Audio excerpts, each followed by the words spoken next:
Greetings, everyone. Happy Friday night. If you were on the plantation working Monday through Friday, like I have been for decades, then you know tonight is one of those welcome celebrations. Yay, you made it. And happy Friday to you. Happy Friday to you all. Happy Friday to my family of beautiful YouTube subscribers, of fellow humans, of fellow sentient life force energy. Those who care to not just connect, but to envision, to imagine, and to enfold, to bring forth within each eye, each individual, the ability to see more clearly, to hear more clearly, to navigate your ship much more clearly. To envision is to not just hold outside of yourself, but to envision is to develop crystal clarity inside. And so to that end, or that beginning, you need to be able to be anointed, which is why I bring that up in my second book. These glands have got to be functioning and not have a calcified body and calcified glands. You've probably heard a lot of the banter about calcified pineal gland and do your citronella and your chlorella and all these things that you do. And these things are helpful, but sometimes they're actually harmful to use chlorella and cilantro is what I wanted to say, not citronella, which is used for insects, but cilantro and chlorella. Because if you've got higher levels of mercury and toxic metals, you may be just pushing and pushing some of these things deeper into your brain, and you don't know, which is why I'm such a proponent of get that hair tissue test. Get the hair tissue test. Get the hair tissue test. When we envision, we're able to hold imagination inside of us. When we enfold, E-N-F-O-L-D, instead of unfold, we are able, if you look up the older etymology, when you click on enfold and you read the definition, and then you go down to where it says, the older definitions of a word, how it began. It began as meaning to enfold is within. So the cosmos, what a lot of people call the universe, the one verse that we all sing, that we all connect with, is inside of each one of us. It's like, think of it like each one of us is like a body of water. That's what we are, really and truly. Lake Superior, Mother Superior, Cold Mother, is a body of water, and she has a magnificent influence. Pacific Ocean, Atlantic Ocean, Indian Ocean, the Nile, all of these, and you think about what did Hoover do for us. If you read the book Cadillac Desert by Mark Reasoner, which was one of my many books I needed to read while being a student at UC Santa Cruz and taking capitalism and nature in the philosophy department, then the issue of damming the water and, causing the water patterns that are ancient to go in other directions so that they can keep basically an arid desert like Arizona, Nevada, parts of California, up with enough water to maintain themselves. I would like to envision that we are not going to be forced to accept an injection that we do not want to have for sundry reasons, not just one, or not just because some people are anti this and some people are pro this. Let's, like Dr. Sherri Tenpenny said in the vaccine boot camp in spring of 2020 that I took, it's a $600 course for 9 weeks with live modules every week and 5 hours of homework plus. She said, let's come out of being anti and pro. How about if we start to say, Here's the epidemiology. And here is, in fact, that double-blind placebo-controlled studies were not done. And here is a fact that aluminum, which is in the majority, if not all, injections, does not, in fact, need to be used to, quote, stimulate the immune system.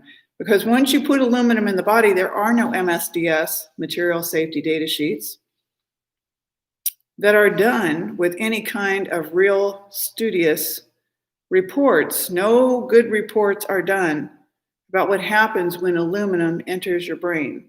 But we have a good idea. And I can tell you that a great many of my clients over the last 37 years have had issues neurologically with the brain, and then the arm swing and the gait and the energy and the depression and the sleeping, the loss of sleep, the fine motor movement skills, we start getting the tremors in the hand. Every disease has toxicity, mind-body medicine issues, gut health as a concern, and colon health naturally, okay? Dietary and habits. And it has more than that, but that's just kind of like a very short overview. I have no desire. I am vehemently against receiving an injection of any kind. I don't want any of them. For a very good reason. I not only have looked into them for a solid 25 years, but I've also taken the education from an osteopathic doctor who this is her entire focus. And I have no desire whatsoever to do this. So it was tonight that on Facebook when I saw a Facebook Live by someone who operates a center who is a doctor, saying that he went out and got the vaccine tonight, I felt really disappointed. I thought, now, wait a minute. I tissue test people. I've tissue tested even Luna, the white dog that you've seen me show many times in my videos, who was having excruciating seizures. And come to find out, she had markedly elevated aluminum levels. There's no way in hell that many of us elders that are, coming on to 60 and above, who've had very, very few, less than 10 vaccines in their entire life, we are not compromising, nor are we exposing, nor are we negligent in non-doing of a vaccine. We are, in fact, thoughtful. I want my brain to continue working, my immune system to continue working. I believe in what I do, and I do not believe, and I have every reason not to believe, in germ theory and the phobias and a lot of the fear-mongering. Because I've done the research, not just a little bit, hardcore, for 30-something years. So, and I've read most of Virus Mania. And so I'm listening to doctors that run centers for infectious disease, and I'm seeing what they're saying. I remember quite well what Dr. Sherri Tenpenny said about smallpox coming from bed bugs and hygiene. And then they're showing terrible pictures that were alarming to people. My God, we don't want smallpox. Get everyone vaccinated. We don't want polio. Look at what happened. People were in iron lungs and they were paralyzed. Polio is not paralysis. And polio was most often caused and found to be originating from the site of vaccination. And I could go on and on and on and on with measles and cervical cancer and everything else because it's documented in the book that I've shown you many times. So if what I'm doing is working and my IQ is up at a level that I'm real happy with, anyone would be, and my energy is at a level I'm able to manage my toxic grief. Grief is toxic no matter what, no matter how you slice it and dice it, especially the first year. Whoa, you can't function, especially traumatic grief. Some people have, someone just dies suddenly, completely unexpected, or has a suicide completely. Neither one of those hurt more than the other. But when you have traumatic grief, where there were in my case, 4 years of high-level exhausting trauma, watching my son, almost die over and over and over, and not be helped by the medical industry. I see the hospital records I have in the tote right over there on my floor, where he is a just turned 20-year-old young boy man saying, I believe I'm addicted to the opiates. I was on them for 2 to 3 months, and I've been asking for help, and the doctor is doing nothing. I was with him at least 2 of those appointments where he asked for help. So my faith in what is being put out for us to absorb, buy, absolutely unconditionally accept as truth, when I'm aware that Louis Pasteur created an over 100-year situation of fraud wherein individuals are still repeating his words. You don't want to catch that stomach bug going around. Hell no, buddy. You don't want to catch that flu bug either. But never mind that you just got done eating pig's butt, bacon, cheese, drinking wine and beers, right? And that you don't always go to sleep at night because you sit on your game all night long. And that you don't really get any real exercise because, well, it's cold, it's locked down, it's, different things. So you don't really go outside as much. You don't really get sunshine as much. You don't really drink water as much because you're always drinking drinks from the convenience store. I know people that drink coffee and Coke at different times of the day, depending, how much they want to prop themselves up artificially by constantly whipping their adrenal glands with caffeine and sugar and food colorings.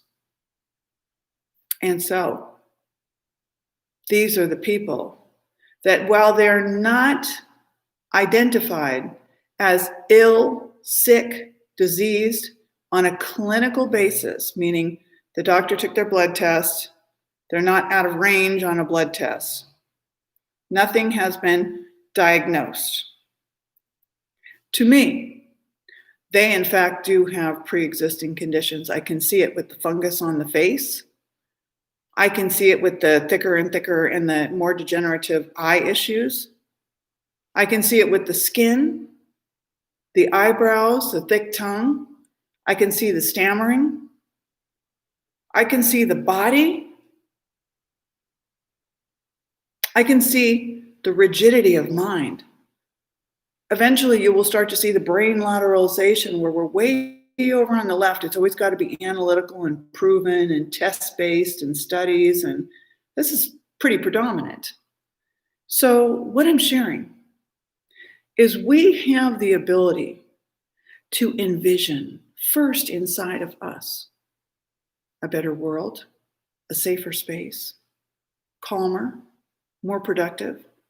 Do we, in fact, really have to have insurance and tabs and stock markets and schools and blankety, or did we actually harm ourselves by taking our babies out of home and hearth and placing them into the hands of an institution, an industrial institution, who eventually mandated physical exams, vaccinations, medications?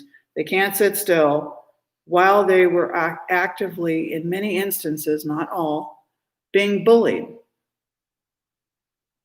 by one adult standing up in a classroom, managing about 30 children, sitting in rows of chairs, learning barf back education. Children learn from their play. They learn from watching mama and daddy, grandparents and great-grandparents.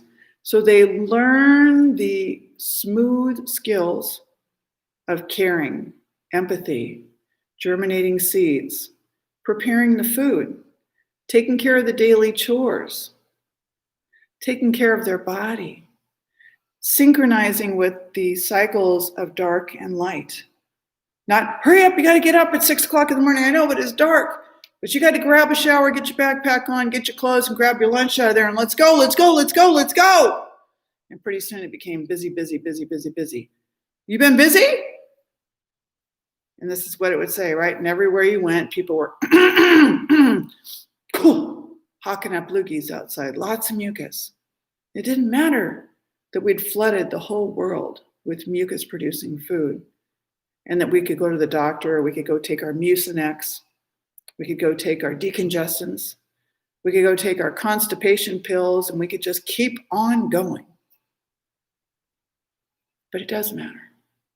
And it does matter that we turn to our imagination, that we think about the most important things, cleaning the air that we breathe, reclaiming it, cleaning the water, making it mineral rich again, looking at our soil, like I've mentioned over and over, William Albrecht, who coordinated soil has everything to do with your internal health and herd immunity.